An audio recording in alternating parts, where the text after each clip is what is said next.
Before listening to this all the way, I would suggest that you look at my video, the Ascota, Michigan image stone. I'll explain a little as I go along, but if you listen to that, you'll have more of a background of what I'm talking about. Recently, I found, and I put up a video about 8, what I believe are late archaic period Indian artifacts from here in Saginaw, Michigan. Interestingly, I went back to that site yesterday, and I found another stone which doesn't appear to be altered at all by the hand of ancient man. It's smallish, maybe about 2 inches across and 1.5 inches thick, flat on both front and back, and rounded on the sides. There's nothing particularly special about the stone to draw my attention to it. But I saw it, and I picked it up, and I put it in my pocket to take home. Actually, my upstairs neighbor, Jean DeVilla, had gone with me, and she had looked at the rock too and asked me what I thought was so special about that one, and I had to say, well, nothing. So when we got home, I took it out of my pocket again, just to set it on the desk so I could look at it, and etched into one surface is the letter, or the symbol for the letter N. Whether that's what it's supposed to represent or not, I'm not sure.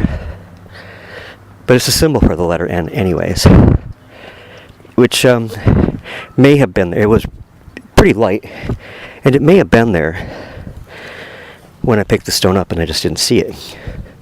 Okay, but afterwards, I showed it to David, and he saw the N too. He examined both sides, and there was nothing particularly outstanding other than that. For it to have an N symbol on it, though, it's kind of interesting. But anyways,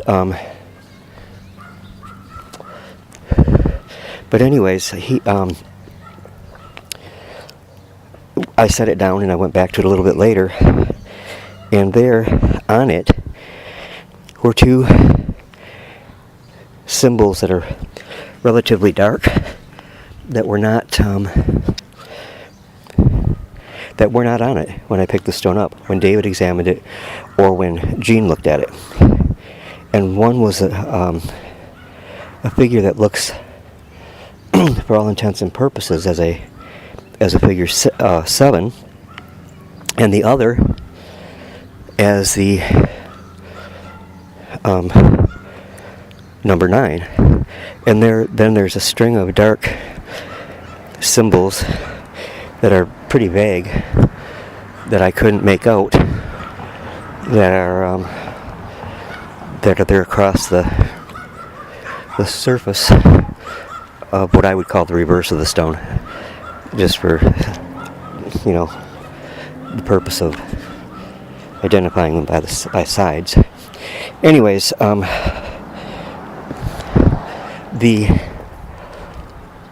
this has happened to me once before with a stone, and I'll give you a little background on that, although I still think you'd do good to listen to the video on the Ascota image stone. It was about a stone which I had found on an Indian site, a late woodland in my backyard in Ascota, Michigan, and I found a lot of pottery there. I think there's over 1,200 pieces of pottery there, shards. Some of that was quite unique, with cross-hatch designs etched into the surface, which is the only place I've ever seen that from northeast Michigan. And there was a few nice stone artifacts there. Not a whole lot. There's a little, what almost appeared an altar of flint chips piled up, with another concave stone setting on top of those. But there was a stone that I came across there, down in that same level as the artifacts, that was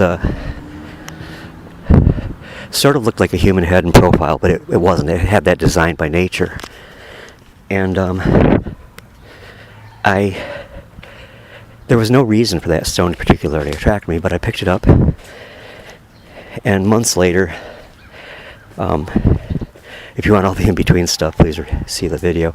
But months later, it started to exhibit some strange features where symbols would appear and disappear on the stone randomly. And they did it so fast at the apex of its activity that I couldn't even mark down, nor the people that were with me could not even mark down what the symbols were and what was taking place. So, anyways, this stone has not had any symbols disappear, but it has had symbols appear, which are still there. While you're viewing this, you're looking at images of the actual stone and the symbols that are currently on it. During the episode with the first stone, I believed that perhaps a message was being given to me that had somehow mentally been implanted on that stone in ancient times by whoever possessed the stone. Perhaps a Native American shaman, or something of that significance. I had the stone and the site in my backyard read by an archaeologist, James Whittle, founder of the Early Sites Research Society, and he looked at the pieces and psychically looked at the site and determined that it was part of a shaman's medicine kit, and that there was a certain confluence of ley lines above the property that I lived on, which would give it more propensity, at least at sight, to things we would call paranormal happening. So with this current stone, it's much to my dismay, James Whittle has passed, and I don't think there's anybody carrying on the type of research he was doing, although the early Site Research Society still exists, and I will probably contact them. But also, it's interesting to note that this particular stone laid in a bed of shale that was obviously burnt, shale that crumbled almost at your touch, and it was in amongst the late archaic artifacts that I told you about and featured in the video that I just put up specifically about those. So what gives us... Well, here's the thought, one of many. The Native Americans believe, or some of them do at least, that stones and rocks have a life of their own, that they are alive, that they're just a different kind of life than we are. And if such is the case, would they have the ability to attempt to communicate on our level with symbols that would be recognizable to us? Another possibility, and I don't say this to blow my own horn, so to speak, but since this happened to me with the original Lascaux image stone, and is now happening with this stone, do I have the ability somehow to imprint things on to the stone. And if I did, I don't know why it would be the symbols that I've seen on this or the image stone. There was another stone, probably about 12 years ago now, that I found in Bridgeport, Michigan. And it had symbols across it that were etched into the surface too. And it was so clearly defined, and such a wonderful example of what Ogham writing looks like, that I took it home to where I was living at that time, which was a home for recovering addicts. I wasn't an addict, but I was there because a friend of mine operated the home, and I had lost the home that I was renting because of some unfortunate circumstances. And then I took the stone there, and I was not allowed to keep it because there was fear that it was having something to do or related to the paranormal. And so it was tossed out there.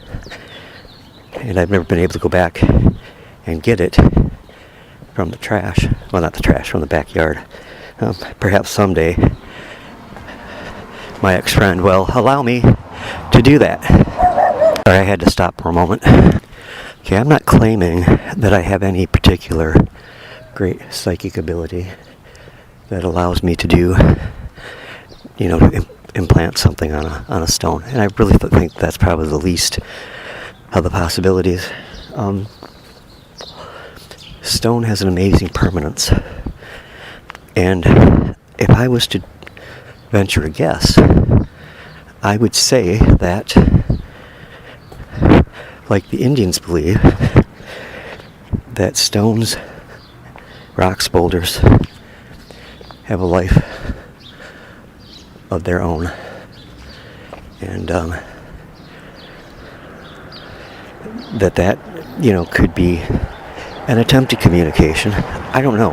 I know it sounds stupid, perhaps, but there has to be an explanation of why I've encountered 3 stones, 2 of which not only had symbols on them, but flashed new symbols across their surface. So if you have any ideas what you think could be going on, I would ask you to leave them in the comment section below and let me know.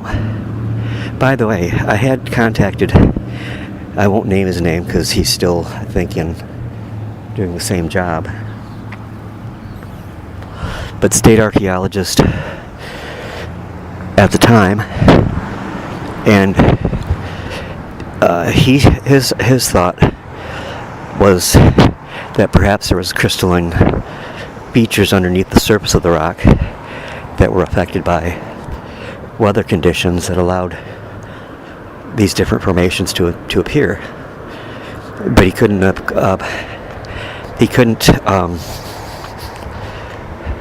count for the fact that the images appeared in such rapid succession.